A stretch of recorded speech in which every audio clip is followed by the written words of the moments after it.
자, 오늘은 교회 시리즈 11번째.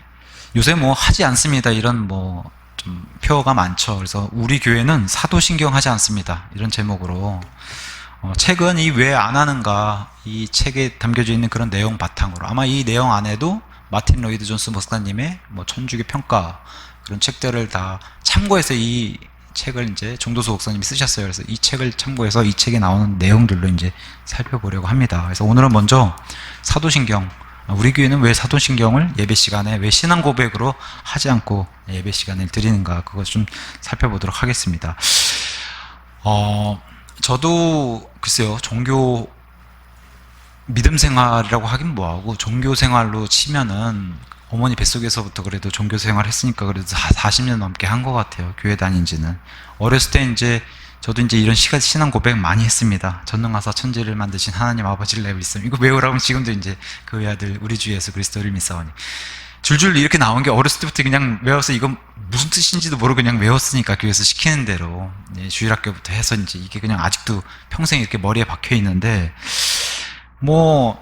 제가 이제 청년이나 뭐 그 이후에 뭐 청장년이 됐을 때도 이 사도신경을 고백하는 그런 교회 다닐 때는 그냥 아무 생각 없이 정말 이거를 주문처럼 했어요. 이게 무슨 뜻인지 모르고 그냥 시키는 거니까 맞는 거겠지 하고 그냥 그런 생각을 했는데, 오늘은 이제 우리가 이제 제대로 성경대로 하는 교회를 지금 추구하고 또 그런 교회를, 예수님이 원하신 교회를 추구하는 그런 믿음의 고백자들로서 우리는 왜 이런 사도신경을 안 하는가. 일단 간단하게 답을 하면은 이거는 그 천주교의 잔재, 유물이기 때문에 우리가 안 하는 거예요.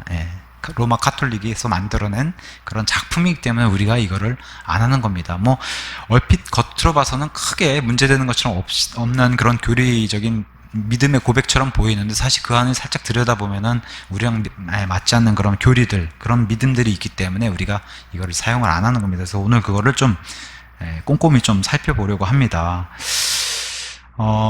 벌써 이제 사도신경 하면은 제목에서 사도자가 들어가 있으니까 그럴싸하잖아요. 사도. 그러니까 뭐 우리가 아는 바울이라든가 베드로라든가 요한이라든가 이런 사도들이 했음직한 그런 사도들이 들어가 있기 때문에 정말 이거를 뭐 단순히 공부를 안 해보면은 안 하면은 이제 모르죠. 이거를 정말 사도들 한 것처럼 우리가 그렇게 믿고 그동안 주문처럼 외웠으니까. 그래서 예수님의 12제자가 이런 고백을 정말 했나 보다. 사실은 성경을 잘 모르시는 분들은 충분히 그렇게 생각할 만합니다. 그래서 사도신경이라는 제목 자체가 벌써 그렇게 오인하게 만들어요. 그래서 어쨌든 답을 다시 드리면은 일단 사도들은 이런 고백을 안 했다는 겁니다. 성경에 그런 게 나와 있지 않습니다. 그래서 좀 전에 말씀드렸다시피 이것은 천주교의 작품입니다. 작품, 사도신경은. 그래서 성경 어디에도 사도들의 행적이라든가 복음서 안에, 예수님의 그 공생의 기간 안에, 아니면 뭐 사도들의 행적을 기록해 놓은 사도행전이라든가, 아니면 사도 바울의 서신서, 교회로 보낸 서신서 14개 안에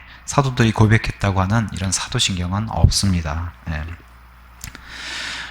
물론 이제 다른 교회에서 예배 시간에 사도신경을 다 고백을 하고 예배를 시작하기 때문에 다른 교회에서 뭐 어떤 교회든 자기네들의 그런 자유를 가지고 자유적인 선택에 따라서 이거를 외운다고 하는 것은 사실 우리가 뭐라고 할 그럴 사항이 아닙니다. 우리 그 월권행위죠. 우리가 그 교회에 참견하는 것은. 다만 이제 우리 교회는 이걸 왜 안 하는지 뭐 다 아시는 내용이지만 한번 복습하는 셈 치고, 또는 아니면 새로운 분들이 이것을 새로운 분들에게 알려드리기 위해서 오늘 이제 이런 설명을 하려고 합니다. 그래서 우리가 맞지 않는 교리들이 이 안에 있다는 거예요. 그래서 우리는 그런 것들이 있기 때문에 이게 우리의 양심에 또 저촉이 되고 또 우리의 믿음과도 안 맞기 때문에 우리는 이걸 안 한다는 것입니다. 그래서 이것을 지난주에도 말씀드렸다시피 우리가 이것을 사도신경을 고백을 안 한다고 해서 우리가 뭐 어떤 우월한 교회라든가 아니면 뭐 과시용어로 이런 것을 목적으로 말씀드리는 게 절대 아니란 것을 다시 한번 알려드립니다. 우리 양심에, 우리 믿음에 맞지 않아서 우리가 할 수 없음을 그냥 알리는 것으로 이걸 녹화하는 겁니다. 그래도 여전히 세상에서는 이 사도신경을 외우지 않거나 고백을 드리지 않고 예배를 드리면 이상하게 보는 그런 시선이 여전히 지금도 존재하고 있습니다. 그래서 이런 것들이 좀 도를 지나쳐서 사도신경을 안 한다고 하면 그냥 막무가내로 그 교회 이단이구나 이제 이렇게 여기는, 또 신천지 같은 교회들이 사도신경을 안 하기 때문에 또 신천지와 비슷한 그런 교회가 아닌가 이렇게 의심하는 그런 시선들이 좀 있습니다. 그래서 이것은 사도신경을 외우고 안 외우고는 사실 이단을 이렇게 판가름하는 시금석이 아니라는 것, 그걸 오늘 성경을 통해서 아니면 성경 뭐 이런 하나님의 교리를 통해서 이런 것들을 좀 짚어보려고 합니다. 그래서 이제 좀 전에도 말씀드렸다시피 우리 교회에 이제 출석하시는 분들 다 아시는 내용들이겠지만 다시 한번 복습하는 셈 치고 또 앞으로 출석하신 분들을 위해서 이거 교육 차원으로 영상을 녹화해 두는 겁니다. 로마 카톨릭에는 많은 전설이 있죠. 뭐 계단도 옮겨놨다 그러고 천사가 옮겨놨다 그러고, 또 다른 전설에서는 주후 55년, 그러니까 사도 바울이 살아있을 때겠죠. 주후 55년에 12사도가 기독교 요점을 요약하기 위해서 예루살렘에 이제 모였다고 합니다. 그러니까 예루살렘 회의가 열렸던 그 시기쯤에, 그래서 사도들이 차례차례 한 구절씩 돌아가면서 더해가지고 오늘의 사도신경이 완성되었다고 하는 전설입니다. 전설. 이런 전설이 천주교에 내려간다고 해요. 이게 다 지어낸 얘기입니다. 다 지어낸 얘기예요. 그런 것은 AD 55년에 만약에 이런 일이 있었고 또 이런 일이 성도들이 알아야 할 필요가 있었다면 분명히 성경에 하나님이 기록해 주셨을 겁니다. 근데 그런 일은 없다는 겁니다.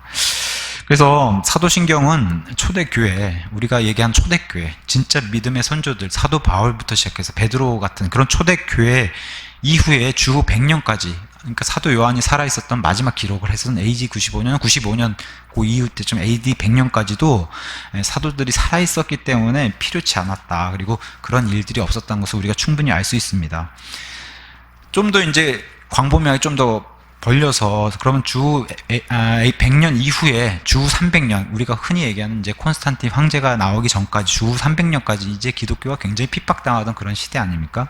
그런 시대까지도 역사적인 기록으로도 이 사도신경이 있었다고 기록을, 존재를 찾아볼 수 없습니다. 우리가 이제 313년 공인 이제 로마 카톨릭이 이제 다 모든 종교랑 이교도들랑 해가지고 이제 포용한 이 종교 체제를 만들면서 천주교를 만들면서, 그 이후에도 이제 천주교에서 만든 공회들이나 이제 신조들이나 이런 큰 회의들이 있었어요. 잘 알려진 325년 뭐 니케아 신조라든가, 아니면 381년에 콘스탄티노플의 결의라든가, 아니면 그 유명한 431년에 에베소 공회. 에베소 공회 같은 경우는 유명한 게 이제 에베소라는 지역 자체가 사도행전 19장에 나오는 다이아나 여신 소동이 났던 그 도시로 아마 전 세계에서 가장 여신 숭배 사상이 가장 짙은 그런 도시였을 텐데, 하필이면 그 도시에 이제 마지막으로 사도 요한이 목회를 했던 장소기도 해요. 그 에베소 교회에 유명한 목회자인 디모데가 목회를 했었고, 또 사도 요한이 자기의 말년에 거기서 목회를 하다가 이제 반모섬으로 유배돼 가는 것을 성경에 기록해 놨는데, 에베소로 이동할 때 사도 요한이 예수님이 십자가에서 명령하신 명령을 지켰어요. 그 명령이 뭐냐? 자신의 육신의 어머니인 마리아를 데려가서 마리아가 죽을 때까지 모시라고 하는 명령을 사도 요한에게 줬는데, 사도 요한이 그 명령을 받고서 역사적 기록을 따라 보면은 마리아를 데리고서 에베소에서 가서 마리아 죽을 때까지 모시고, 또 본인도 본인의 삶을 정리하고 성경으로 마지막 기록을 남길 때까지 그 에베소에서 머물다가 반모섬에 유배되고 그 후에 이제 죽은 것으로 그렇게 알려져 있습니다. 근데 하필이면 이 에베소란 장소가 여신 숭배 사상이 강하잖아요. 거기서 이 로마 카톨릭이 탄생된 이후에 마리아와 어미와 아기 사상의 이런 바벨탑의 그런 이런 악마 사상이 이 에베소에 정착을 해가지고 이 다이아나 숭배 사상하고 어떻게 되면 참 이렇게 결합을 해서 마리아를 하나님의 어머니로 만드는 그 교리가 바로 이 431년 에베소 공회에서 이렇게 탄생하게 된 것도 역사 기록으로 우리가 알 수 있습니다.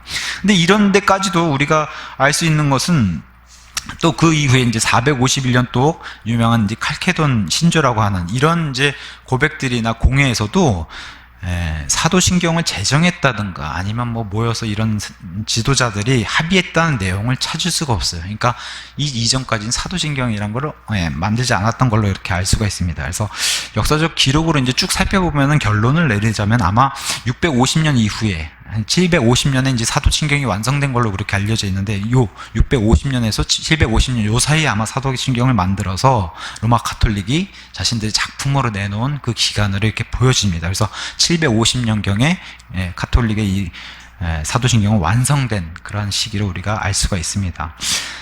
아까도 말씀드렸다시피 이름이 사도신경이라고 해서 사도들이 만든 게 아니라는 겁니다. 그걸 우리가 꼭 기억을 해야 됩니다. 왜냐하면 이런 것에 넘어간 사람들이 은근히 많다는 거예요. 사도자가 붙어 있으니까 예수님의 제자들이 했겠거니 한 사람들이 너무 많은 겁니다. 로마 카톨릭에서는 그래서 AD 700년 이후에 이 사도신경을 조금씩 이렇게 발전 보완시켜서 신조로 고백문으로 만든 것으로 우리가 보는 것이 역사적으로 합당하다, 그렇게 이제 말씀드릴 수 있습니다. 이런 표현 좀 하죠. 로마 카톨릭, 이제 즉 이런 분들도 계시더라고요. 로마 카톨릭이랑 천주교랑 다른 것이라고 생각하는 분들도 있더라고요. 로마 카톨릭이 바로 천주교인 겁니다. 그래서 제가 제목도 로마 카톨릭하고 괄호하고 천주교라고 이렇게 다시 만들어서 넣었는데, 로마 카톨릭은 천주교를 얘기하는 겁니다. 그래서 이 천주교에서 나온 것 중에 선한 것이 뭐 얼마나 있겠냐, 천주교에서 나온 것은 선한 것이 없다고 보는 것이 좋다, 이런 의견들이 있는데, 어떤 보석이 만약에 쓰레기장으로 들어갔다고 하면은 이것을 깨끗이 씻어서 다시 보석으로 쓰면은 그 보석이 원래 가치를 사용하는 거일 거예요. 근데 우리가 천주교나 아니면 로마 카톨릭의 이런 교리들을 얘기할 때는, 아니면 이런 문화나 전통을 얘기할 때는, 이게 애초부터 쓰레기인데 이걸 자꾸 닦아서 마치 보석으로 쓰려고 하는 그런 경향이 있다는 거예요. 개신교에서, 천주교에서 나온 개신교들이 원래 보석이 아니기 때문에 이걸 아무리 닦아도 쓰레기인 거예요. 그러니까 이거를 전통이라든가 아니면 그게 겉보기 좋아 보인다 해도 이거를 갖다가 닦아서 자꾸 쓰려고 하는 이런 자세를 우리가 배척하고 멀리해야 된다고 우리는 그렇게 믿고 있습니다. 그래서 로마 카톨릭 천주교 안에 무슨 보석들이 그렇게 많겠느냐, 이제 이렇게 생각을 가지고 웬만하면 이것을 닦아서 쓰는 그런 자세는 우리는 가지지 않는다, 성경에 비추어 봤을 때 그렇게 이제 말씀드릴 수 있습니다. 왜냐, 사실 이 사도신경 자체가 천주교에서 만들어낸 작품이기 때문에, 이 천주교라는 종교 단체가 역사적으로 우리와 같은 그런 침례 선조들에게 행한 역사가 어떻습니까?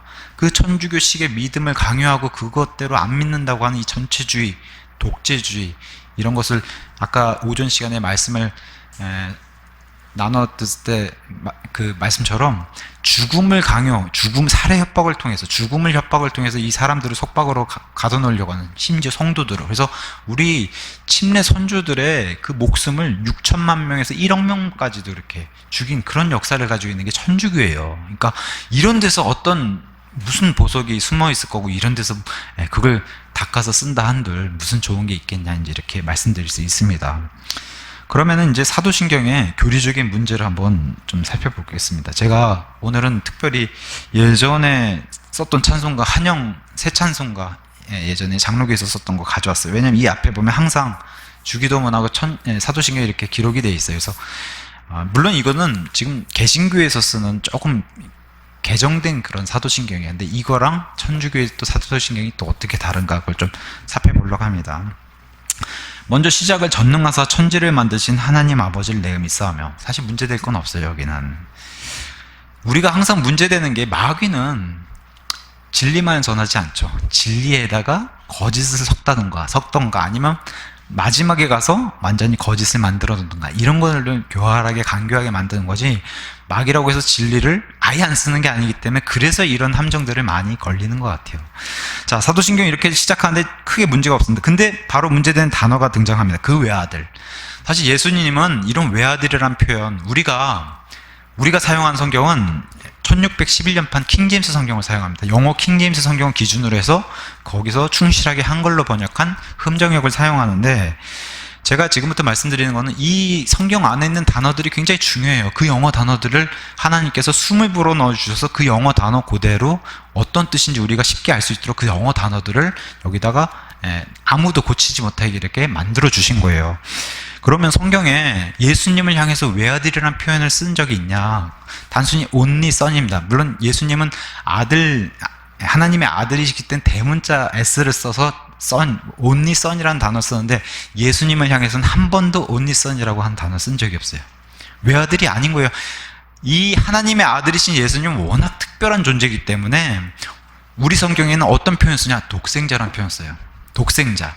우리 한자로 독생자라고 쓰는 표현, 그걸 영어로는 only son이 아니라 그 사이에 들어가는 비가튼이라는 단어를 꼭 붙여서 써요. 그래서 특별한, 하나님 아버지와 특별한 관계를 맺는, 이 세상에 유일하고도 단 홀로 존재 하나밖에 없는 예수님, 하나님의 아들이신 예수님이란 단어를 쓸 때는 영어로 the only begotten son이라고 하는 단어를 이렇게 다 붙여서 써요. 근데 많은 영어 단어, 영어 성경이라든가 아니면 다른 성경들에서 다 뺀 게 이 비같은이라고 하는 특별한 단어를 다 삭제하고 그냥 only son이라는 단어를 붙여요.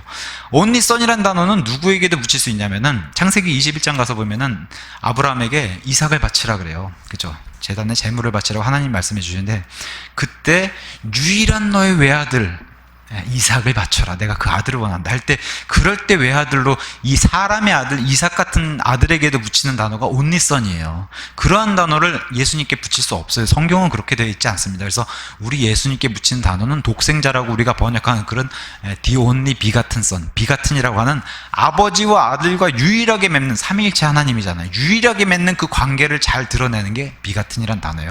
그 단어 킹제임스 성경에 있는데 그 단어를 다 빼버렸어요. 다른 성경이 없습니다. 그래서 이 외아들이라는 단어 어울리지 않아요. 독생자, 우리 주 예수 그리스도 이렇게 나가야 되는 게 원래는 정상인 거예요. 이 사도신경에. 그러니까 이런 걸 교묘하게 감춰서 이렇게 썼다는 거. 요한복음 1장 18절에도 동일하게 나오죠. 독생하신 아버지의 독생하신 아들이라는 표현. 그 다음에 우리가 잘 아는 그 유명한 요한복음 3장 16절, 하나님께서 세상을 이처럼 사랑하사 자신의 독생자 예수 그리스도를 주셨으니 누구든지 그를 믿는 자는, 이렇게 나오면서 거기에 등장한 독생자라는 단어가 다 이 디온니 비같은 son이라는 단어를 쓴다. 그걸 이제 참고해 주시고, 이 비같은이라는 단어는 이제 과거 분사형으로 썼는데, 이것의 과거형이라든가 아니면 원형이 비겟이라고 한 단어, 우리 get, got 할 때 그 gat이란 단어, get이란 단어가 원래 비겟, B-E-G-E-T, 거기에 과거형이 이제 고어로 표현돼서 B-E-G-A-T 이렇게 돼 있어요. 그러니까 이 단어는 또 킹제임스 성경만 쓰이는 재밌는 단어들이 있어요. 우리가 마태복음을 딱 피면은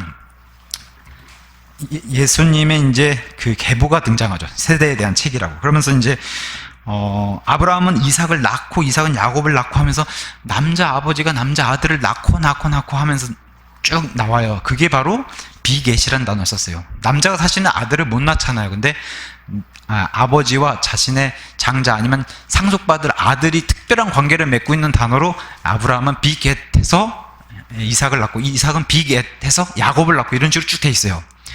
킹제임스만 이렇게 돼 있어요. 낳고.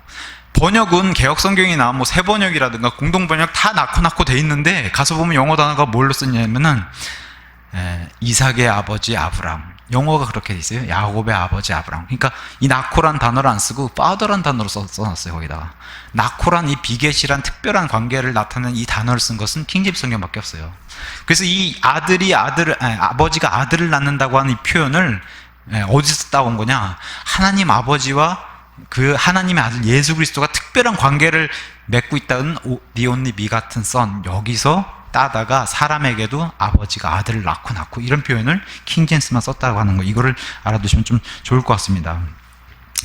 그 다음에 이제 사도신경에 이제 이런 외아들을 우리 주 예수 그리스도를 믿사오니 하면서 여기도 충분히 좀 문제될 게 없고, 이는 성령으로 잉태하사, 여기도 문제될 게 없습니다. 그러면서 동정녀 마리아에게 나시다, 이런 단어가 등장해요. 동정녀란 단어가 이제 문제가 되는 거예요. 물론 동정녀라고는 한자 자체가 큰 문제는 없어요. 결혼하지 않은 처녀를 뜻하고 있기 때문에. 우리 성경 표현을 따지면 우리 흠정역에는 그냥 처녀로 돼 있고, 처녀 마리아로 돼 있고, 개혁 성경이나 이제 가서 보시면 동정녀라고 돼 있어요. 동정녀 한자의 뜻이 잘못됐다는 게 아니에요. 지금부터 문제를 가지는 거는 또 영어 단어가 문제라는 거예요. 영어 단어가 보면은 이제 우리 동정녀라는 단어 영어가 더 virgin으로 돼 있어요. 더 virgin. 근데 거기 virgin이라는 단어는 V-I-R-G-A-I-N, 이 virgin이라는 단어가 대문자로 쓰였어요. 대문자. 영어 성경에서 어떠한 인물을 향해서 인물의 이름을 나타내는 건 다 대문자로 써요. 근데 이렇게 그 사람의 이제 상황이나 상태를 나타내는 이런 단어들 있잖아요. 처녀라는 단어에다가 대문자를 갖다 박는 거는 이걸 뭘 뜻하냐면은 신성, 사람의 존재가 아니라는 걸 뜻하는 거예요. 제가 자꾸 뭐 정도수 목사님 이 강의도 그렇고 댓글에 가서 보니까 오해하시는 분들이 너무 많아요. 뭐 동정녀가 뭐가 잘못됐냐. 물론 천주교 교리 자체가 잘못돼 있어요. 뭐냐면은 예수님 전에도 마리아는 결혼을 안 했고, 예수님을 낳고 나서도 결혼을 안 했다는 게 천주교의 교리예요. 그러니까 쭉 처녀의 몸으로, 그걸 동정녀의 몸으로 살았다고 하는 교리를 가지고 있는 게 천주교 교리인데, 그 교리 안에 영어로 들어가서 보시면 이 마리아는 신성시하는 그 단어, 벌진이라는 단어를 썼다는 거예요. 대문자 V로. 그건 뭐냐, 예수님의 어머니로 만들게 하는 그 교리가 거기 안에 들어가 있다는 거예요. 사람을 예수님 외에는 안 낳았다라고 하는 교리를 가지고 있는 거예요, 천주교에서. 그래서 이것을 대문자 V로 표현해 놨다는 거. 아까 우리 하나님의 아들의 son이라고 하는 SON이라는 단어를 대문자로 쓰잖아요. 이 예수님이 하나님이란 존재로 나타내기 위해서 son이라는 단어를 그렇게 대문자로 쓴단 말이에요.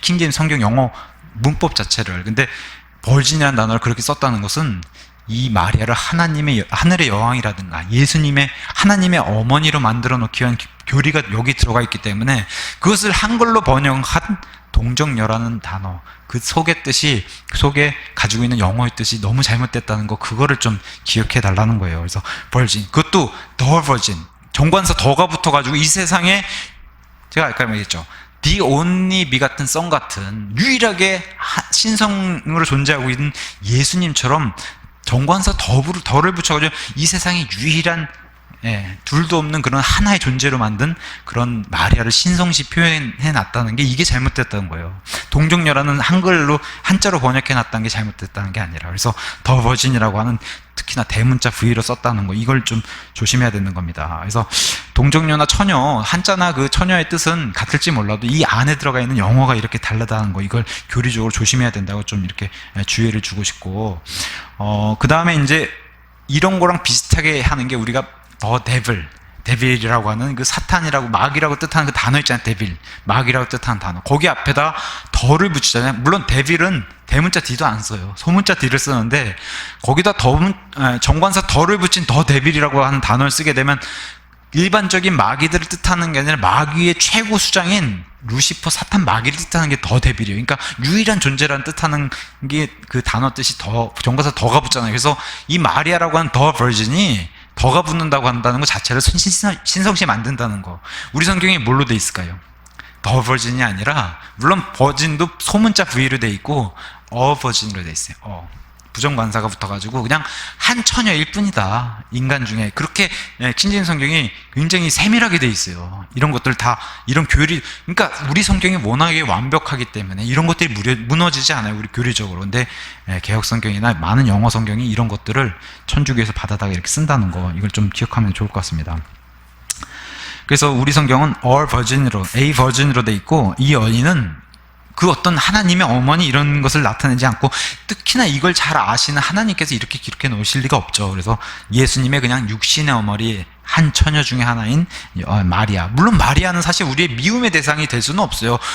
엄청난 믿음의 소유자이기 때문에 육신의 그 예수님의 그 사람으로 태어나신 예수님을 수태할 그런 존재로 택함 받았다고 하는 것 자체가 굉장히 은혜 받은 거죠. 선택받은 거고. 근데 그럼에도 이 천주교라는 이런 종교단체 때문에 이 마리아가 본의 아니게 굉장히 미움을 받고 있다는 건 참 안타까운 일입니다. 그래서 천주교에서 주장하는 교리가 여기 들어가 있어서 더 버진, 대문자 V를 썼다고 하는 버진으로 만든 마리아는 예수님 낳기도 전에 동정녀였고, 낳고 난 뒤에도 동정녀라고 하는, 그래서 그런 교리를 가지고 있어요. 그러니까 예수님의 형제들이 나오는 그런 다녀들 있잖아요. 마태복음 13장 55절, 12장 46절, 27장 56절, 마가복음 6장 3절, 마가복음 15장 40절에서 예수님의 형제들이 한 6, 7명 나와요, 성경에. 근데 그게 예수님의 친형제들이 아니라 사촌이라고, 이렇게 그런 교리를 가지고 있어. 천주교에서는 예수님의 형제가 있으면 안 되기 때문에. 그래서 이러한 악한 교리가 숨어 있다는 것을 좀 알려드리고 싶습니다. 네. 그리고 또 재밌게도 마태복음 1장 25절에 가서 보시면 우리 성경은 이런 다른 예수님의 형제들을 낳았다고 한 사실을 못을 받기 위해서 이런 것도 첨가해 놨어요. 우리 성경에 1장 25절에 가서 보시면, 그녀가, 마리아가 그녀의 맏아들, 이게 예수님 얘기하는 거죠. 맏아들, 장자, 첫째잖아요. 맏아들이 있으면 둘째가 있다는 뜻이잖아요. 그래서 first born이라고 한 단어를 여기다 아예 박아놨어요. 근데 다른 영어 성경에 이게 있을까요, 없을까요? 없어요. 그냥 아들로 돼 있어요. 맏아들이 아니라. 그래서 우리 성경에만 예수님을 맏아들로 낳고 그 뒤에 둘째, 셋째 쭉 낳은 거예요. 이렇게 돼 있습니다, 성경에. 그래서 결론으로 따지면은 하나님께 호의 입은 여성으로 등장한 이 마리아는 좋은 믿음의 사람으로 성경에 소개되고 있고, 그렇게 소개받아 마땅한데, 천주교에서 이를 참 비성경적인 동정녀로 만들었고, 아까도 말씀드렸다시피 431년 에베소 공회에서 그 에베소의 여신 숭배 사상이랑 접목이 돼가지고, 그래서 마리아를 최종적으로 하나님의 어머니로 이렇게 만들어 온 것을 지금까지도 이렇게 해오고 있고, 여기서 한 발 더 나아가서 이제는 어저께 우리가 뭐 말복 겸 광복절이었잖아요. 이렇게 8월 15일. 이 8월 15일을 천주교에서는 무슨 날로 기리냐? 이 성모라고 그러죠. 보통 천주교에서는 이 거룩한 어머니 성모 마리아가 승천했다는 거예요. 그래서 승천일로 매해 8월 15일을 기념으로 하는 게 이 성모 승천 축일이라고 해서 8월 15일날 지내고 있습니다. 천주교에서 매해. 너무 웃긴 일이죠. 마리아가 이제 하나님의 어머니를 넘어서서 승천했다는 거예요. 하늘로 그대로. 이런 걸 믿고 있는 종교단체가 천주교라는 점, 이런 걸 우리가 잊으면 안 됩니다. 그래서 에베소의 이런 악한 여신숭배 사상이랑 어쨌든 접목이 돼가지고 여기서 마리아, 그리고 어미와 아기 사상, 그죠? 예전에 단무스 사상이라든가 이런 거랑 결탁을 해서 쭉 내려오던 그런 마귀의 교리가 에베소에서 이렇게 꽃을 피웠어요. 그래서 마리아를 숭배하는. 그래서 아기 예수가 아무것도 못하니까 아기 예수를 좌지우지하는 그런 어머니 입장으로서 하나님의 어머니의 호칭을 얻는 그게 431년 에베소 공회에서 일어나게 됩니다. 그 다음에 이제 사도신경에 동정녀 마리아에게 나시고 본디오 빌라도에게 고난을 받으사, 사실 이것도 솔직히 좀 잘못된 거예요. 본디오 빌라도에게 고난을 받기 이전에 대제사장으로 비롯해서 바리새인들 그리고 종교 지도자들에게 고난을 먼저 받으시고, 사실 이들 때문에 죽음으로 가게 되신 거지. 사실 본디오 빌라도는 처음에 거부를 했어요. 죄가 없다고, 무죄하다고 예수님을 그렇게 했는데 결국 이들의 등살에 못 이겨서, 지금도 사실 세상에서 얼마나 때를 씁니까? 이거 죽여라 살려라 때를. 뭐 법이 지금도 허용하지 않잖아요. 이 당시도 별반 다르지 않은 것 같아요. 이 예루살렘 상황이, 예수님 죽일 당시 상황이 그냥 가서 때를 쓰는 거, 이 사람 무조건 죽여야 된다고. 제가 아까도 오전에도 말씀드렸다면 예수님은 유대인들 시선에서는 하나님의 아들이라고 주장했기 때문에 그걸로 죽여야 된다라고 결탁을 했고, 본디오 빌라도 앞에 가서는 지금 쿠데타를 일으키려고 하니까 이 반란죄를 죽이라고 한 죄목을 뒤집어 씌운 거예요. 그러니까 지금도 그런 일들 비일비재하잖아요. 누명 씌워서 그냥 가두고 이렇게 죄목을 씌워서 형벌을 주고 뭐 이런 일들은 지금도 비일비재한데 어쨌든 이 당시에도. 그래서 본디오 빌라도에게 고난을 받아서 뭐 반은 맞고 반은 틀린 말인데 어쨌든 본디오 빌라도를 통해서 결제가 떨어진 거죠. 예수님을 죽이라고 하는 사형에. 이렇게 해서 고난을 받으사 십자가에 못 박혀 죽으시고, 여기까지는 문제가 없는데 거기가 이제 십자가에 못 박혀 죽으시고 장사한 지 사흘 만에 이제 이렇게 건너뛰는데, 이제 개신교의 사도신경이 이걸 건너뛰고 천주교 사도신경은 원래 원문을 가서 보시면 요 사이에 이제 지옥으로 내려가시고 하면서 he descended into hell이라고 해서 이제 지옥으로 내려가시는 이런 단어가 거기 삽입이 돼 있는, 원래는 있는 건데 그걸 이제 개신교에서는 받아들이기 힘든 교리라고 해서, 왜냐하면 이게 천주교에서 주장하는 예수님이 내려가셔가지고 복음을 선포하셨는데 그 감옥에 있는 영들에게 복음을 선포하셨는데 그 감옥이 지옥이 아니라 천주교에서 주장하는 연옥이라는 거예요. 그러니까 개신교 입장에서는 연옥을 믿지 않기 때문에, 그런 교리를 믿을 수 없기 때문에 연옥이라든가 아니면 뭐 아이들이 죽어서 간다는 림보라든가 이런 교리를 가지고 있기 때문에 개신교에서는 이거를 삭제해버리고 안 쓴 걸로 이제 삭제를 해버렸는데, 원래 천주교에서 가지고 있는 영어 사도신경 안에는 이 지옥으로 묻히시고 죽으시고 묻히시고 지옥으로 내려가시고 사흘 만에, 장사한 지 사흘 만에 부활하시고, 이게 이제 거기 안에 들어가 있습니다. 그래서 심지어는 천주교의 사도신경 가서 보시면은 이 지옥으로 내려가시고라고 하는 이 영어 문장을 어떻게 번역했냐면은 저승으로 가시고라도 돼 있어요. 저승으로 가시고, 저승. 우리가 얘기하는 그런 연옥의 개념을 저승으로 가져와서 번역을 그렇게 해놨어요. 우리 천주교 그 한글은. 그래서 저승으로 가신다고 하는 이런 번역을 해놔서 개신교에서는 이걸 받아들일 수 없기 때문에 빼버린 겁니다. 연옥과 림보 같은 그런 거. 그래서 사실 이 구약의 이 지옥의 개념을 정확하게 이해하지 못한, 물론 천주교 교리는 잘못된 거고 틀린 교리고, 개신교에서 이 지옥에 대한 개념을 잘 모르고 있기 때문에, 정확하게 안 보고 있기 때문에 이걸 사실 삭제한 겁니다. 우리가 아는 지옥은 구약에는 다 낙원이 아래 있었잖아요. 그래서 큰 구렁텅이가 있고 한쪽은 아브라함의 품이라고 하는 지옥이 있고 반대쪽인 불이 타오르는 지옥이 있었어요. 구렁텅이를 이 가운데를 나눠놨어요. 그래서 과거에는 구약시대라고 얘기하죠. 성경의 구약시대는 이 땅속에 낙원이 있었어요. 그래서 오른쪽에 달린, 보통 이제 오른쪽에 달린 강도라고 얘기하죠. 예수님과 함께 낙원에서 저를 기억해 주시옵소서 주님이라고 고백한 그 강도가 예수님과 함께 있겠다고 하는 예수님이 약속을 받고서 낙원으로 같이 들어갔어요. 예수님이 3일 만에 부활을 하셨는데, 그때 예수님을 처음으로 맞이하러 나온 여자가 있죠. 마리아라고 하는. 근데 그 유명한 막달라 마리아가 먼저 예수님을 맞으러 예수님 무덤에 왔다가 예수님 만났는데 처음엔 못 알아봤다가 부활한 몸이기 때문에 나중에 목소리를 알아보고 예수님께 이제 예수님의 손을 만지려고 하니까 예수님이 건들지 말라 그래요. 왜요? 지금 막 밑에서 올라오신 거예요. 구약시대의 헬이라고 하는 개념은 큰 지구 속에 있는 이 큰 감옥을 개념을 헬이라고 얘기했어요. 그래서 그 헬 안에 지옥인 헬도 있고 낙원인 헬도 있는 거예요. 그 모든 걸 다 헬이라고 얘기했어요. 그래서 예수님은 불타오르는 지옥에 내려가신 게 아니라 아브라함의 품인 성도들이 있는 헬에 내려가신 거예요. 거기서 불타는 지옥을 향해서 선포하신 거예요. 좀 이따 이제 성경 기록을 좀 찾아볼 텐데 그렇게 해서 부활하시고 다시 올라오셨어요. 땅으로. 그래서 마리아가 만지려 하니까 아직 아버지께 가지 않았으니까 만지지 말아라 해요. 그죠? 그게 정확한 성경 해석법입니다. 그래서 그 뒤에 예수님이 승천하세요. 스스로 승천하시고 하늘에 다녀오셔서, 그래서 히브리서 기록에 따지면 하늘에서 자신이 흘린 피를 그 하늘에 있는 지성소 안에다 뿌리고 그 다음에 다시 제자들에게 모습을 싹 하고 나타내시죠. 문이 다 닫혀있는 상태에서 마가의 다락방에서 싹 모습을 드러내는 그 부활한 몸을 보여주실 때 그 이후로는 하늘에 다녀오셨기 때문에 제자들 보고 마음껏 만지라고 얘기하죠. 그게 바로 이 구약시대에 있는 이 낙원이 어디 있었는지를 정확하게 파악을 못하기 때문에 이거를 천주교에서 얘기하는 연옥으로 받아들이고 개신교에서는 그냥 삭제한 것으로 이제 이렇게 보입니다.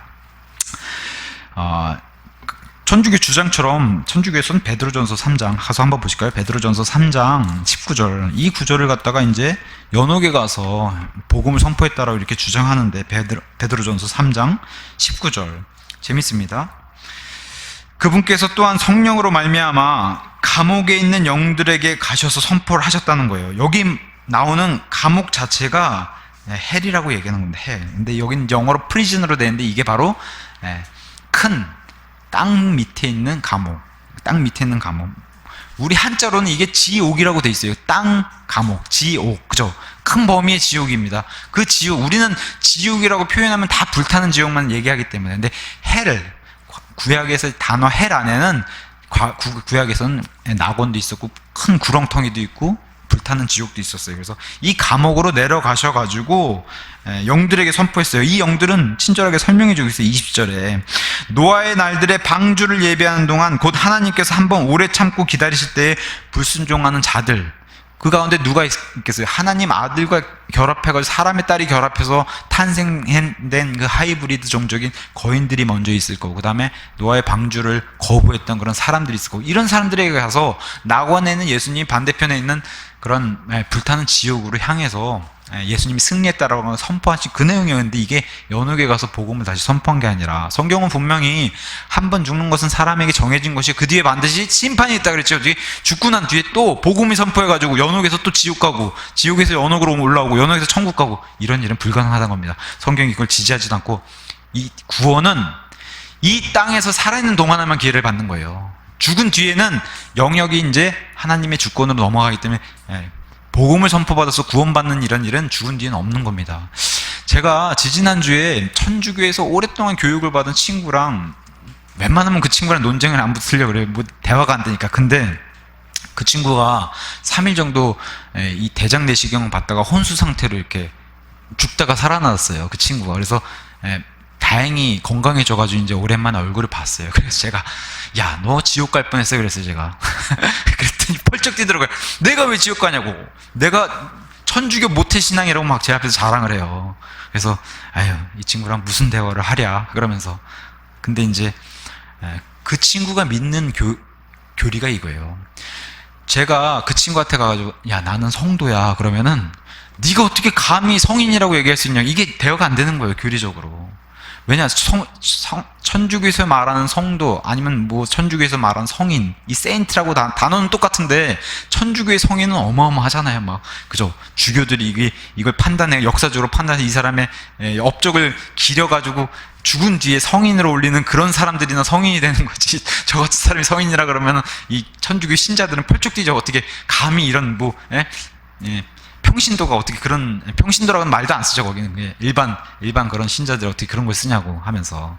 근데 우리는 성도라고 얘기하잖아. 성도. 그 똑같은 세인트인데. 그러니까 이 사람들의 교리는 죽으면은 자기가 이 땅에서 착한 일 많이 하면은 뭐 천국에 가고, 아니면 좀 덜하면 연옥 가고, 연옥에 가 있어도 또 가족들이 헌금해주고 기도해주고 이러고, 그 천주교에 이렇게 촛불 많이 켜주면 또 올라가고, 이런 교리를 가지고 있기 때문에 자신 절대 지옥 간다는 생각을 안 해요. 그 친구는.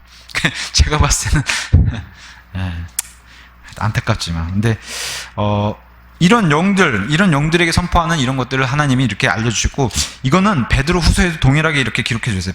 베드로후서 2장 가서 보시면은 여기도 동일하게 4절에 이렇게 똑같이 이런 구절을 알려주셨어요. 하나님께서 죄를 지은 천사들을, 이게 바로 노아 홍수의 그런 천사들이에요. 하나님 존전해서 떠나가지고 타락한 천사들이 사람의 딸을 취해가지고 거인들 낳았던 창세기 6장의 그 천사들을 아끼지 아니하사 지옥에 던지시고, 아까 감옥이라고 표현했잖아요. 그 감옥이 바로 이 지옥이에요. 그래서 이 지옥에 던지시고, 여기는 어느 지옥이겠어요? 불타오르는 그쪽 지옥. 그래서 지옥에 던지시고 어둠의 사슬에 넘겨주어 심판 때까지 얘기해 두시고, 이 심판은 바로 예수님이 천년왕국 끝에 하시는 그 크고 흰 왕좌 심판에서 이 천사들을 누가 함께 심판해요? 우리가 함께 심판하는 거예요. 이 천사들을, 이 사악한 타락한 천사들을 우리가 함께 심판하는, 이런 것을 기록해 놨는데, 천주교는 자꾸 이런 게 저거라고 얘기해요.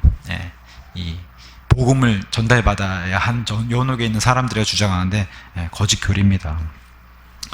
그래서 이런 이제 기록들 하고, 그래서 베드로후서 2장 4절에서 5절 좀 전에 봤죠. 이제 그런 이제 자들이, 우리는 분명히 홍수에서 이제 하나님의 아들들인 천사들과 결합한, 사람의 딸과 결합해서 나온 거인들, 또 믿지 않는, 홍수를 믿지 않았던 그런 사람들의 그런 영들에게 가서 예수님이 승리를 선포하신 그런 대상들이고, 이것은 연옥이 아니라 구약시대 아래에 있었던 나곤과 또 구렁텅이와 또 불구덩이에 있는 그런 지옥의 구조를 몰라서 생기는 그런 내용인데, 어쨌든 개신교에서는 이런 것들을 다 저버리고서 그냥 천주교의 교리를 받아들일 수 없기 때문에 삭제한 것으로 이렇게 알려져 있습니다. 그 다음에 이제 사도신경 또 이제 가서 보시면은, 장사한 지 사흘 만에 죽은 자 가운데서 다시 살아나시며 하늘에 오르사 전능하신 하나님 우편에 앉아 계시다가, 저리로서, 많이 쓰셨죠. 저리로서. 이거 뜻 아세요? 저리로서. 사실 이거 뜻 아는 사람 거의 없을 거예요. 저리로서. 이게 무슨 뜻인가? 저리로서, 이 말 뜻이 그리로부터, 하나님 우편에 지금 앉아 계시잖아요. 거기로부터 라는 뜻인데, 이 뜻도 모르고 그냥 쓴 거예요. 그러니까 이게 얼마나 주문 같은 그런 말장난입니까? 저리로서. 자, 저리로서 산자와 죽은 자를 심판하러 이제 다시 재림하신 내용을 이렇게 해놓고 오시리라. 성령을 믿사오며 하면서 이제 거룩한 공회라는 단어가 뜨는데, 이게 또 문제의 단어입니다. 거룩한 공회. 이게 이제 거룩한 공회라고 한 단어는 개신교에서 번역해 놓은 거예요. 왜냐면 그 전에 쓰였던 단어가 또 자기네들이 받아들일 수 없는 단어가 있기 때문에 그 단어를 쓰지 않고 그냥 거룩한 공회. 사실 공회란 단어, 제가 오전에도 말씀드렸다시피 성경에 부정적인 의미를 쓰였어요. 공회 자체가, 사내들인 공회, 이런 공회들 자체가 부정적인 의미, 예수님의 진리를 대적하는 그런 단체로 쓰였는데, 어쨌든 여기도 거룩한 공회를 믿는다고 하는 이런 단어를 썼는데, 사실 공회를 믿을 일은 없죠. 우리가 공회를 믿을 일은 없는데, 어쨌든 천주교의 사도신경을 가서 살펴보면 이 거룩한 공회가 거룩한 천주교회로 돼 있어요. 그래서 더 홀리 캐톨릭 철치로 돼 있어요. 근데 문제는 이 캐톨릭이 원래 뜻이 보편적인, 이런 예수님의 보편적인 그런 교회라는 뜻, 그런 뜻을 가지고 있기 때문에 소문자로 쓰면 문제가 안 돼요. 근데 보세요, 이들이 간교하고 교활하게 이걸 대문자로 또 써놨단 말이죠. 캐톨릭을. 그게 뭐야? 그 의미를 굉장히 신성시해놓은 그런 의미로 또 바꿔버렸어요. 거룩한 천주교회라고 한 단어를, 그 캐톨릭을 대문자로 써놔가지고 이게 문제되는 거예요. 그래서 이런 것을 교묘하게 이렇게 숨겨놨다는 거예요. 그러니까 개신교에서는 이걸 받아들이지 못하니까 또 뭘로 고쳐놨어요? 이 천주교회를 삭제하고서 공회로 바꿔놓고 이 캐톨릭이라고 하는 단어를 유니버셜, 그냥 보편적인 교회로 이렇게 바꿔놔서 그거를 번역을 그냥 거룩한 공회라고 이렇게 쓰는 거니까, 제가 아까도 말씀드렸다시피 원래 보석이 아닌데 이걸 계속 닦아서 쓰려고 하니까 문제가 되는 거예요. 근데 원래 천주교에서 가지고 있는 이 사도신경의 의도가 그런 거고, 개신교에서는 이걸 받아들이지 못하니까 그걸 닦아가지고 이렇게 조금 고쳐서 내놨는데, 그것도 불완전하잖아요, 사도신경이. 그러니까 그거를 닦아서 쓴다고 해서 이게 보석이 아닌데 그것을 여전히 쓴다고 하는 게 좀 안타깝죠. 그러면서 이제 거룩한 공회와 성도가 서로 교통하는 것과, 사실 우리가 이런 의미를 봤을 때 성도가 우리 서로 교제하는 거, 이런 거 나쁜 거 아니에요. 성도가 서로 교제하는 거. 근데 이게 그냥 그런 의미로 쓰였을 리가 없죠. 물론 개신교에서는 성도가 서로 교제하는 의미로 지금 사도신경을 써요. 그래서 성도가 서로 교통하는 거라고. 그래서 우리가 말하는 성도는 구원받아서 예수님 몸된 교회 안에 있는 구원받은 성도들이 서로 교제하는 것, 이게 이제 개신교의 의미랑 똑같은데, 천주교에서 이런 의미를 쓸 리 없죠. 천주교에서 말하는 성도는 아까 말씀드린 성인, 죽어서 지금 굉장히 뭐 낙원에서 엄청난 활약을 하고 있는 그런 성인들 얘기하는 거예요. 그래서 이 죽은 예수님을 믿어서 죽은 성인이 된 사람들, 죽은 성인이 된 사람들이 그 사람들과 이 죽은 자와 산자, 우리 같이 이렇게 목숨이 붙어 있는 산자가 서로 교통한다는 그런 의미를 가지고 있기 때문에 이게 사도신경의 큰 교리적인 문제가 된다는 거예요. 커뮤니언 오문 세이츠라고 해놨는데 이게 성도가 서로 교통하는, 그러니까 천주교 그 사도신경에 가서 보시면 더 성인의 통공을 믿는다라고 되어 있는데, 통공이 뭐냐면은 이 성인들이 이 살아생전에 덕을 많이 쌓아놓은 그 덕을 많이 쌓았기 때문에 그 덕이 살아있는 우리들에게 복도 주고 우리를 구원으로 이르게 하는 그러한 능력을 가지고 있다라고 믿는 교리가 바로 이 성인들의 통공을 믿는다라고 되어 있는 그 고백이 바로 사도신경의 원래 의도예요. 근데 그거를 개신교에서는 또 받아들일 수 없으니까, 믿음이 안 맞으니까 그걸 좀 고쳐서 한 게 이제 성도들끼리 교제한다로 고친 건데, 어쨌든 다 뿌리가 천주교에서 왔기 때문에 좋지 않아요. 좋지 않은 건데 그걸 좀 닦아서 쓰고 있는 건데, 어쨌든 우리는 이런 것들이 너무 우리 믿음하고 안 맞으니까 안 쓰는 겁니다. 사실 성도란 단어, 제가 아까도 친구에게 얘기했지만, 어떻게 너는 구원받았다고 그렇게 저보고 교만하대요. 구원받았다고 그렇게 교만하게 얘기하면서 어떻게 그걸 확신할 수 있냐. 성경이 그걸 알려주니까 그래요. 고린도전서 1장 2절 가서 보시면은 아예 사도 바울이 편지할 때 이렇게 썼어요. 고린도에 있는 하나님의 교회가 있는데, 이 땅 고린도에 하나님의 교회가 있다는 게 곧 그리스도 예수님 안에 있는 자들이라는 거예요. 살아있는데. 그래서 거룩히 구별되고 성도로 부르심을 받은 자들, 그러니까 이 땅에서 성도로 부르심 받고 거룩히 구별된 자들이 있다는 거예요. 또 각처에서 예수 그리스도 우리 주 곧 그들과 우리의 주 되신 분의 이름을 부르는 모든 자들, 성도를 이렇게 표현해놨어요. 아예 편지에. 그럼 고린도전서만 이렇게 돼 있냐? 아니죠. 에베소서 1장 1절 그 성경 첫 서신에 서두에 다 이런 글들을 다 해놨다는 겁니다. 에베소서 1장 1절도 가서 보시면, 하나님의 뜻으로 말미암아 예수 그리스도의 사도가 된 바울은 에베소에 있는 성도들, 분명히 에베소라는 지역, 이 땅에 성도들이 있다는 거예요. 그리스도 예수님 안에 있는 자들, 이게 안에 있는 게 중요한 거예요. 안에 있어야 성도라는 거예요. 그래서 있는 신실한 자들에게 편지한다. 에베소서도 이렇게 돼 있고, 빌립보서 1장 1절도 이렇게 시작하고 있어요. 예수 그리스도의 종 바울과 디모데는 빌립보에서 그리스도 예수님 안에 있는 모든 성도들과 또 감독들과 집사들에게 편지한다. 그러니까 이 땅에 성도들이 있다는 거예요. 죽어봐야 성도가 되는 게 아니라. 이게 천주교와 엄청난 차이죠. 근데 그 가짜 교리, 천주교의 교리를 믿고 죽는 거면 얼마나 비참해요. 이 세상에서 그렇게 종교활동 하다가 봉사활동하고 했는데 자긴 구원받을 줄 알고 죽었는데 전혀 구원받지 못하고 지옥으로 가게 된다면 연옥 같은 것도 없고 얼마나 비참합니까? 그게 그 가짜 교리이기 때문에 우리가 그런 걸 배제하고 계속 경고를 날리는 거예요. 이 천주교는 마귀의 걸작품이라고 하는, 이걸 계속 알리는 겁니다. 천주교는 이런 성인을 믿는 거예요. 그래서 성인들이 쌓아놓은 덕을 우리가 나눠간다는 이런 교리가 거기 들어있기 때문에 이런 거를 이제 안 쓰고, 또 개신교에서는 이걸 좀 고쳐서 성도가 교통하는 것으로 바꿨었는데 우리 믿음과 교리에 안 맞기 때문에 우리는 안 쓰는 겁니다. 그래서 이렇게 해서 거룩한 공예와 성도가 서로 교통하는 것과 죄를 사하여 주신 것과 몸이 다시 사는 것과 영원히 사는 것을 믿사옵나이다. 아멘 하고 이제 사도신경의 고백이 끝나는데, 결론을 드리자면은 사도신경은 믿음의 고백으로 충분치 않아요. 충분치 않습니다. 이건 불완전하고 교리도 굉장히 어긋나는 게 많아요. 더군다나 여긴 아버지와 아들을 드러내놓고 삼위일체의 한 위격이신 성령님이 드러나는 게 너무 없어요. 그래서 성령님에 대한 교리가 없고, 성령님을 통해서, 지금 교회 시대는 사실 성령님의 시대예요. 근데 성령님을 통해 구원받은 성도가 어떻게 성장하는가, 또 무엇을 해야 하는지 언급이 안 돼 있어요. 사도 고백에. 우리 가장 중요한 건 성령님의 힘을 얻어서 우리가 성화되는 그런 성도의 삶을 사는 게 중요한, 사실 그런 고백이 나와야 되는데 그런 게 없어요. 또 교회론에 대한 얘기가 없어요. 그래서 우주적인 교회, 예수님의 몸된 교회에 관한 교리가 없고, 또 하나는 성경적인 지역교회, 그러니까 카톨릭이라든가 이런 거룩한 교회, 자신들이 주장하는 교회는 있을지언정 뭐가 없어요. 예수님의 구원받아 들어가는 우주적인 교회라든가, 아니면 예수님의 그 명령에 따라서 지역의 곳곳에 세워진 성경적인 지역교회라든가 이런 언급이 없습니다. 고백에. 그리고 아까도 말씀드렸다시피 사도들이 하지 않은 고백이요. 그러니까 사도신경은 사도들이 하지 않은 고백이다. 이게 사실 제일 정답이죠.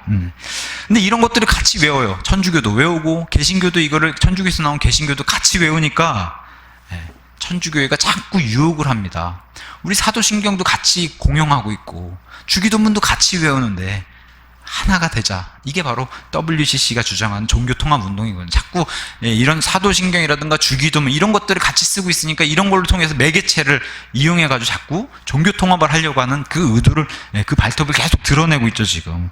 그래서 1977년에는 이런 추세로 천주교와 개신교가 같이 함께 우리가 성경을 쓰자 해가지고 공동 번역 성경도 내는 그런 역사도 가지고 있는 게 천주교와 개신교의 역사예요. 그러니까 이런 것들, 그 다음에 이제 지금은 한 발 더 나아가서 우리가 사도신경과 주기도문도 통일해서 이렇게 맞춰가지고 통일해서 쓸 수 있는 그런 거를 맞추자고 그런 일들도 지금 추구하고 있다는 게 이게 굉장히 큰 함정이라는 겁니다. 차동엽 친부란 사람이 이렇게 얘기했어요. 사도신경은 천주교와 개신교를 이어주는 연결고리다. 얼마나 좋은 얘기예요. 자기들이 이 연결고리만 가지고 있으면 개신교도 얼마든지 끌어들일 수 있고, 천주교가 글로 들어갈 리는 없잖아요. 역사적으로 천주교에서 튀어나왔으니까 계속 끌어당기고, 그래서 루터교가 항복했죠. 다시 천주교로 들어가는 그런 역사가 최근에 발생이 됐고, 이제 나머지 장로교, 감리교 다 지금 땡기고 있어요. 다 성공회 이런 데도 다 천주교가 다 끌어들이려고. 그래서 이 차동엽 신부란 분이 이렇게 얘기했어요. 사도신경은 기독교 문화의 보물이다. 여기에는 교파도 없고 천주교와 개신교의 구별도 없다. 기독교에 속한 모든 이들은 적어도 천주교, 개신교들은 이런 세 가지 보물을 우리가 공유를 하고 있는데, 첫 번째는 성경이라는 것을 우리가 같이 공유하고 있고, 둘째는 주기도문을 공유하고 있고, 셋째는 사도신경을 공유하고 있다. 이런 걸 이제 쭉 이렇게 드러낸다는 거예요. 그래서 사도신경에는 어떤 눈도 본 적이 없고 어떤 사람의 마음에도 떠오른 적이 없는 기가 막힌 좋은 것들을 주님께서 감춰 놓으셨다. 이런 고백을 했어요. 이 신부가. 이게 이거 어디 표현이에요? 고린도 전서 2장에 들어가는 그 하나님께서 우리에게 베풀어 주신, 앞으로 우리에게 주실 그런 처소라든가 이런 하나님의 보상의 상급, 그런 것들을, 선물들은 사람이 본 적도 없고 들은 적도 없는 그런 상상 이상의 것들이라고 한 표현을 여기다 갖다 붙여놨어요. 지금 사도신경에다가. 인천 교구장인 최기산 주교라고 한 사람이 이런 얘기를 했어요. 사도신경은 기독교 신앙의 젖줄이다. 보통 성경에 우리 표현으로는 이 하나님의 순수한 말씀을 하나님의 저지라고 표현하는데, 이 사도신경을 우리 믿음의 젖줄이라고 이렇게 표현하면서 이것으로 많은 신앙이 잉태되고 성장되고 유지된다. 이런 의미에서는 하늘의 밥, 우리 양식이라는 거예요. 사도신경이. 그러니까 이 천주교에서 생각하는 사도신경이 얼마나 위대한 것인가를 본인들이 스스로 이렇게 고백을 하는 겁니다. 사도신경을 외우면 신앙이 잉태된다는 얘기예요. 구원받는다는 얘기예요. 사도신경을 많이 외우면 잉태되고 또 성장하기도 하고 성화도 된다는 것도 유지도 되고, 그래서 사도신경을 많이 외우면 밥처럼 이렇게 계속 우리가 먹을 수 있다라고 이렇게 표현하는데, 이들이 생각한 사도신경의 그 위치가 어느 정도인지를 잘 드러내는 것 같습니다. 그래서 다시 한번 말씀드리자면, 우리 같은 교회는 이런 교회나 이런 고백을 하는 이런 데 속하면 안 되는 거예요. 우리는 이런 거에 속할 수도 없어요. 양심이 우리는 맞지도 않고 믿음도 맞지가 않습니다. 그래서 우리는 이런 고백이 필요 없다고 믿어요. 우리가 하는 고백은 성경적인 고백들이 얼마든지 있고, 우리에게는 성경 말씀만으로 충분하다고 우리는 믿기 때문에 이런 게 필요 없다고 우리는 믿습니다.